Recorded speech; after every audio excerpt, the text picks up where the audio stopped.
ऊपर या कार्यकर्ताओं के ऊपर नहीं, ये छत्रपति शिवाजी महाराज के अस्मिता के ऊपर पथराव कर रहे हैं।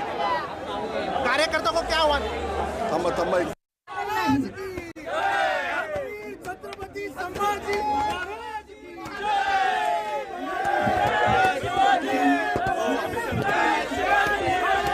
आपण पाहतोय काँग्रेस प्रदेशाध्यक्ष हर्षवर्धन सपकाळांना टिपू सुलतानचा पोशाख परिधान करणारे पोस्टर आणि त्याच्यावरती चपलांनी मारलं जातंय।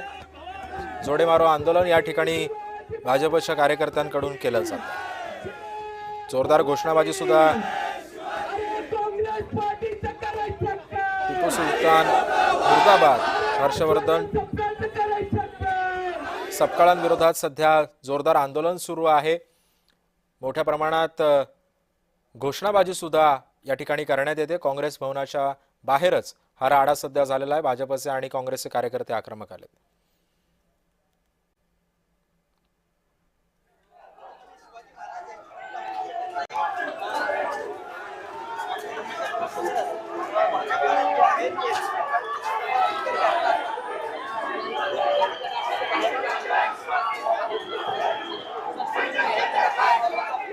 आपण दृश्य पाहतोय काँग्रेस भवनाबाहेरची पोलिसांकडून सुद्धा या कार्यकर्त्यांना शांत राहण्याचे आवाहन केले जाते।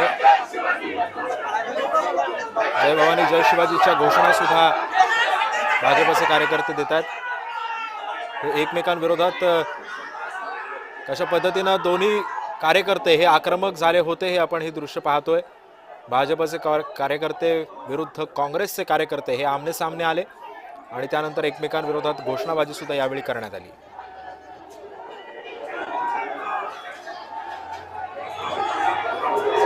पार पडलेल्या महानगरपालिकांमध्ये निवडून आलेले नगरसेवक सुद्धा या आंदोलनामध्ये सहभागी झालेले आहेत।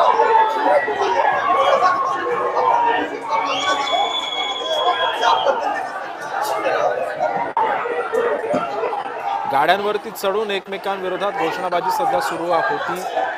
काँग्रेसचे कार्यकर्ते सुद्धा आक्रमक झाले होते। पोलिसांनी या दोन्ही कार्यकर्त्यांना शांत राहण्याचं आवाहन केलं। यामध्ये सर्वात मोठं जे आव्हान होतं ते पोलिसांसमोर होतं, कारण कुठलाही प्रकारचा अनुचित प्रकार घडू नये यासाठी प्रत्येक पोलीस तिथे झटत होता। या सर्व आंदोलकांना शांत राहण्याचं आवाहन पोलीस करत होते। या संदर्भात अधिक माहिती जाणून घेऊयात। माझा सहकारी रोहन कदम सध्या आपल्या सोबत आहे। रोहन, कशा पद्धतीने परिस्थिती हाताबाहेर जात होती त्याची दृश्य सध्या आपण टेलिव्हिजन स्क्रीनवरती पाहतोय। कशा पद्धतीने दोन्ही कार्यकर्ते एकमेकांसमोर आले आणि घोषणाबाजी करण्यात आली। आता सध्याची परिस्थिती कशी आहे?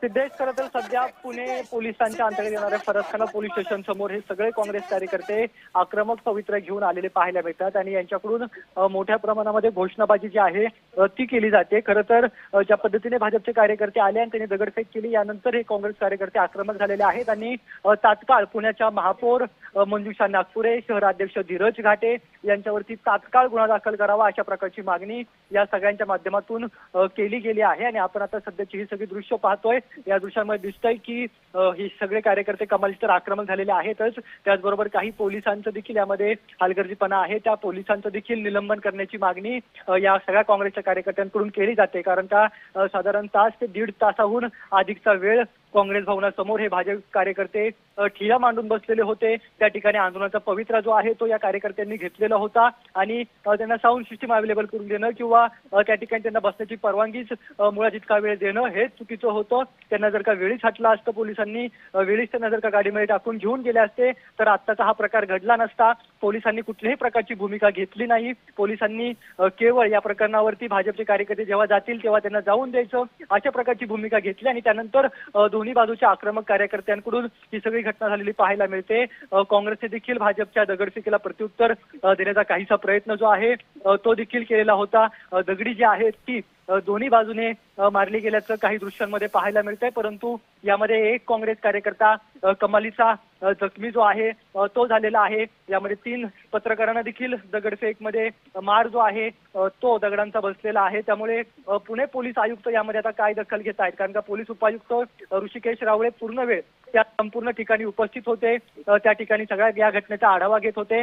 परंतु तरी देखील हा सगळा प्रकार घडला आणि त्यानंतर आता फरसखाना पोलीस स्टेशन समोर हे सगळे कार्यकर्ते आलेले आहेत, कमालीचे आक्रमक कार्यकर्ते आहेत आणि या सगळ्या पोलिसांवरती कारवाई करण्याची मागणी, या पोलिसांवरती गुन्हा दाखल करण्याची मागणी आणि महापौर मंजुषा नागपुरे आणि शहराध्यक्ष धीरज घाटे भाजपचे आहेत यांच्यावरती तात्काळ गुन्हा दाखल करावा अशा प्रकारची मागणी यांच्याकडून केलेली आहे. काही गाड्यांचं नुकसान देखील यामध्ये झालेलं आहे, त्या गाड्यांचं नुकसान देखील पाहिलेलं आहे. ऋषिकेश रावल देखील पोलीस उपायुक्त आहेत, त्यांनी देखील काँग्रेस भवनामध्ये जात काही गाड्या फुटलेल्या आहेत त्याची पाहणी जी आहे ती केलेली आहे. त्यामुळे आता नेमकं पुणे पोलीस या सगळ्यासोबत काय भूमिका घेणार, कोणावरती गुन्हा दाखल करणार, कारण का महापौर नवनिर्वाचित मंजुषा नागपुरे पहिल्यांदाच अशा पद्धतीने आंदोलनामध्ये आज सहभागी झालेल्या होत्या आणि असं असताना ती सगळी दगडफेकीची घटना घडली.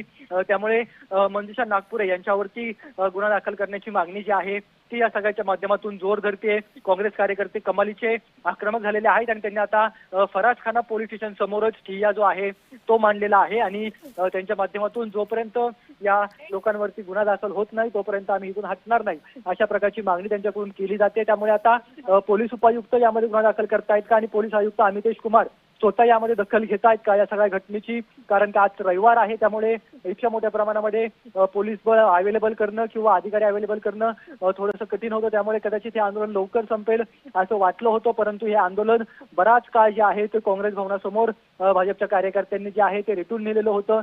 2 वेळा आतमध्ये शिरण्याचा प्रकार केलेला होता, तरी देखील पुन्हा त्यांना आंदोलनाला परवानगी दिली आणि त्यानंतर हा संपूर्ण प्रकार जो आहे तो घडलेला आहे. वेळी जर का कार्यकर्त्यांना पुणे पोलिसांनी रोखलं असतं, त्यांना काँग्रेस भवनामध्ये जेव्हा ते प्रवेश करत होते त्यावेळेसच या सगळ्या कार्यकर्त्यांना गाडीत जर का भरलं असतं तर मात्र पुढचा हा सगळा प्रकार टाळता आला असता. परंतु तसं न करता या भाजप कार्यकर्त्यांना मुबलक सूट जी आहे. रोहन, मी तुला थोडंसं थांबवतो. एक अपडेट सध्या समोर आली आहे. काँग्रेसच्या कार्यकर्त्यांनी सुद्धा पोलीस स्टेशन बाहेर आंदोलन केलेलं आहे. महापौर मंजुषा नागपुरे आणि धीरज घाटेंवर गुन्हा दाखल करा, काँग्रेस कार्यकर्त्यांनी ही मागणी केली. मी पुन्हा एकदा रोहन तुझ्याकडे येणार आहे. रोहन, सध्या काँग्रेसच्या तिथल्या आंदोलनाची परिस्थिती कशी आहे?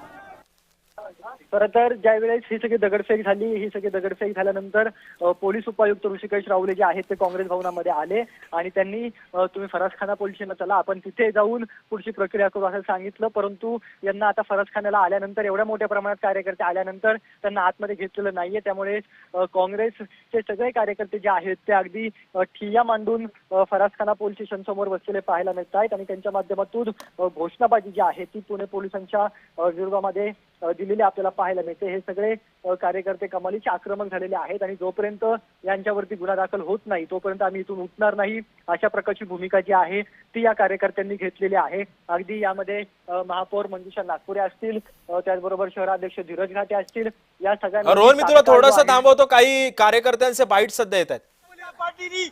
पोलिसांना या ठिकाणी गुंडगिरी केली आहे. त्यामुळे आपण पाहतोय रोहन की काही कार्यकर्त्यांना काँग्रेसच्या खूप जबर मारहाण सुद्धा झालेली आहे. दगडफेकीमध्ये त्यांच्या शरीराला सुद्धा दुखापत झालेली आहे. सध्या या जखमी कार्यकर्त्यांना कुठल्या रुग्णालयामध्ये दाखल करण्यात आलेले, त्यांच्यावरती उपचार केले जात आहेत का? रोहन, माझा आवाज येतो तुझ्यापर्यंत? या सर्व कार्यकर्त्यांना तात्काळ रुग्णालयामध्ये घेऊन देखील जाण्यात आलेलं होतं, कारण का मोठ्या प्रमाणामध्ये रक्तस्राव जो आहे तो एका कार्यकर्त्याचा होत होता. त्यामुळे त्याला तात्काळ जवळच्या खाजगी रुग्णालयामध्ये उपचारासाठी नेलेला आहे. साधारणतः 3 पत्रकारांना यामध्ये दगडफेकीमध्ये मार लागलेला आहे. ते देखील खाजगी रुग्णालयामध्ये पुढची उपचार घेण्यासाठी गेलेले पाहायला मिळत आहेत. परंतु सगळ्यात महत्त्वाचा दोष नाही का, त्यांनी 2 तास पोलिसांची चूक आहे. पुणे पोलिसांनी या ठिकाणी भाजपला अभय दिले, संरक्षण दिले, म्हणून हा प्रकार घडला. तासभर बसायला त्यांना परवानगी दिली, साऊंड सिस्टीम लावली. 2 तास झाले भाजपला या ठिकाणी तळ ठोकून आहेत, पण पोलिसांनी त्यांना मज्जाव केला नाही आणि उलट एक मुख्य रस्ता या ठिकाणी अडवून ठेवलाय. असा असताना पुणे पोलिसांचा प्रकार हा बेजबाबदारपणाचा आहे. 15 मिनिटं अटकली जातात, 1.5-2 तास मागचे 2 तास झाले, 11 वाजल्यापासून आंदोलन चालू आहे आणि असं असताना पुणे पोलीस त्यांना संरक्षण देत आहे. त्याच्यामुळे पुणे पोलीस आजच्या या सगळ्या घटनेला जबाबदार आहेत. या ठिकाणी भाजपच्या कार्यकर्त्यांनी आमच्या 2 महिला कार्यकर्त्यांनी एका पुरुष कार्यकर्त्याचं डोकं फोडलंय. मागे बघताय गाड्या फोडलेल्या आहेत. अशा प्रकारचा दहशतवाद आमच्या कॅम्पस मध्ये होतोय. हे या ठिकाणी तुम्हाला आतमध्ये कोणी कोंडलं? आणि आतमध्ये पोलिसांनी कोंडलं. पोलिसांनी दगडफेक होताना आमच्या कार्यकर्त्यांना ढकलून मागे नेलं. आणि या ठिकाणी जे लोकमतची पत्रकार आणि 2-3 जे पत्रकार आहेत ते इथं बाईट घेत असताना त्यांच्यावर पण दगडफेक झालेली आहे. म्हणजे पोलिसांनी या सर्व गोष्टीला जबाबदार आहे. आजपर्यंत पुणे शहरामध्ये अशा पद्धतीचा आणि ह्या कधी झालं नव्हतं. आणि या घाणेरड्या प्रकारामध्ये पुण्याच्या महापौर सुद्धा नाही नाही, या सगळ्या पोलिसांच्या उपस्थितीमध्ये संरक्षणामध्ये नाही या सगळ्या प्रकरणात पुण्याच्या नवीन महापौर सुद्धा सहभागी आहेत. हे पुणेकरांचा दुर्दैव आहे. पुण्याच्या महापौरांनी कधीही आंदोलनात सहभाग घेतला नव्हता, पण आजच्या दगडफेक प्रकरणात सुद्धा पुण्याच्या महापौर नागपूर येत होत्या. ही सध्या सगळ्यात लाजिरवाणी गोष्ट आहे. अशा पुण्याच्या महापौरांचा सुद्धा आम्ही तीव्र शब्दात निषेध व्यक्त करतो. पोलिसांनी केली का कोणी केली? पोलिसांच्या उपस्थितीमध्ये या ठिकाणी भाजपच्या कार्यकर्त्यांनी गुंडांनी काँग्रेसच्या कार्यकर्त्यांच्यावर दगडफेक केली. काँग्रेसचे कार्यकर्ते जखमी झाले. एवढंच नव्हे तर काँग्रेस भवनच्या आवारामध्ये लोकमत, वृत्तवाहिनी आणि इतर वर्तमानपत्राचे जे रिपोर्टर होते त्यांच्यावर सुद्धा एकंदरीतच दगडफेक सर्व केलेली आहे. परिस्थिती सध्या पोलिसांच्या हातामध्ये आहे. शांतता प्रस्थापित केली गेलेली आहे.